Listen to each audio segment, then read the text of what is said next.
খুবই সাধারণ এবং অনেকেই এই সবজিটা খেতে চায় না, অ্যাভয়েড করে। সবজিটার বাজারে দামও সস্তা। এটা যে কতটা টেস্ট এভাবে রান্না করলে তোমরা সম্পূর্ণ ভিডিওটা দেখবে, তারপর কমেন্ট বক্সে কমেন্ট দেবে। স্বাগতম বন্ধুরা পাঁচ মিশেলের জীবনে। আজকে তোমাদের মাঝে বাংলাদেশের একটা অতি নগণ্য, আমি বলবো এটা নগণ্য, অনেকেই এটা বাজার থেকে কিনতে চায় না, খুব একটা গুরুত্ব দেয় না, কিন্তু এটা অনেক টেস্ট বিভিন্নভাবে রান্না করলে। আমি আজকে এটা অন্য প্রসেসে রান্না করবো, দেখতে থাকো সম্পূর্ণ ভিডিও। আর তোমরা কে কোথা থেকে আমার নিয়মিত ভিডিও দেখো প্লিজ লাইক কমেন্ট করে পেজটিকে এগিয়ে নেবে। আর যদি তোমরা ইউটিউব থেকে দেখে থাকো তাহলে চ্যানেলটি সাবস্ক্রাইব করবে, এবং ফেসবুক থেকে দেখলে তোমরা ফলোইং বাটনে ক্লিক করে দেবে। আজকে দুন্দুল পারলাম, ঝিঙ্গা পারলাম, আজকে দুন্দুল, তাজা দুন্দুল গাছে রান্না করব। খুবই নরম, দেখতে কিন্তু বিশাল বড় বড় সাইজের দুন্দুলের এই জাতটি খুব ভালো করেছিল, বিশাল বড় বড় সাইজের। দেখতে মনে হয় যে একটি বয়স্ক হয়ে গেছে, বাড়তি খুব বেশি হয়েছে না, তেমন না। ভিতরে একেবারেই নরম। আমি বাসায় নিয়ে নেব।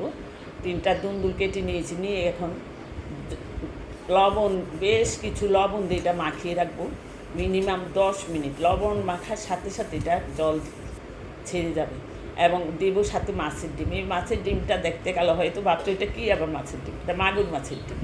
এই মাগুর মাছের ডিমটা আমি রান্না করতে নিয়েছি। মাগুর মাছে এনেছিল, মাগুর মাছে অনেক ডিম হয়েছে, ভাবলাম আজকে দুন্দুল ভাজিটা দেব। তো সম্পূর্ণ ভিডিওটা দেখো আমি কি করে দুন্দুলের ভাজিটা আজকে রান্না করলাম। খুবই টেস্ট। দুন্দুলটা 10 মিনিট রাখার পরে আমি এইভাবে চিপে চিপে, দুন্দুলের গায়ে তোমরা জানো অনেক জল থাকে, একটু জল জলার এই সবজিটা, ভিতরে অনেক জল থাকে। জলটা আমি আগে চিপে লবণ মাখিয়ে চিপে 10 মিনিট পর এইভাবে চিপে নিব, জলটা সম্পূর্ণ বেরিয়ে যাবে। এবং দুন্দুল ভাজলে যখন ভাজি করব, সেটা এই যে একটা লেতলাতা ভাব বা একটা নরম নরম কেমন জানি হয়ে যায়, সেটা আর হবে না, ঝরঝরা থাকবে। আমি জলটা বের করে ফেললাম লবণ মাখিয়ে, এভাবে চিপে জলটা সম্পূর্ণ দুন্দুলটা আমি আরেকটি প্লেটে নিয়ে নিলাম। অনেকগুলি জল বেরিয়েছে। যারা দুন্দুল রান্না করো এভাবে দুন্দুল রান্না করবে, জলটা আগেই লবণ মাখিয়ে ফেলে দেবে। অনেকগুলি জল বেরিয়েছিল। এখন একটা প্যানে দিয়ে দিব সরিষার তেল। সরিষার তেল দিয়ে আমি রান্নাটা করছি। ফোড়নে দিব কালো জিরা এবং পেঁয়াজ, অনেকগুলি পেঁয়াজ কুচি এবং কাঁচামরিচ, বেশ খানিকটি কাঁচামরিচ দিয়ে দিলাম। পেঁয়াজ এবং কাঁচামরিচটা ভাজা হয়ে গেলে দিয়ে দিব মাছের ডিমটা। যদি দেখতে কালো মনে হয়, কিন্তু ভাজির পরে দেখবে এই ডিমটা হয়ে যাবে হলুদ।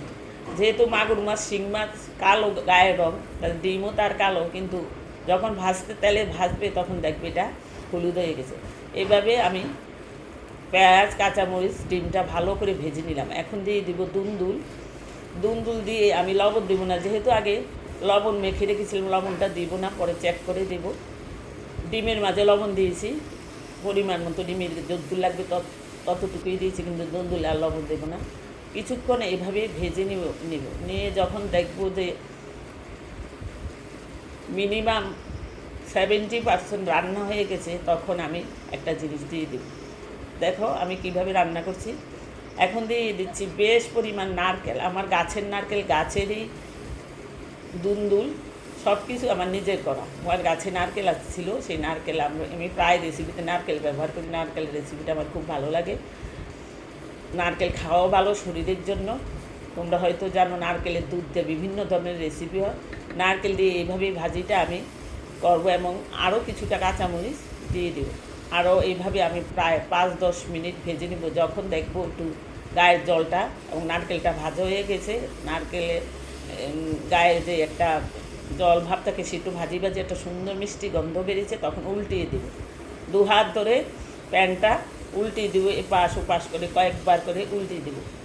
উল্টে ভাজা একটু লাল লাল ভাজা, একটু পোড়া পোড়া, খুবই ভালো। নারকেলের যে ভাজা গন্ধ, ডিমের যে ভাজা গন্ধ, সেটা পুরা রেসিপিতে চলে আসবে। দেখতে খুব সুন্দর হয়েছিল, খেতেও ভালো হয়েছিল। তোমরা এইভাবে রান্না করে খেয়ে দেখবে। আবারও আসবো তোমাদের মধ্যে নতুন রেসিপি নিয়ে। ততক্ষণ পর্যন্ত তোমরা ভালো থাকবে, সুস্থ থাকবে, নিরাপদে থাকবে।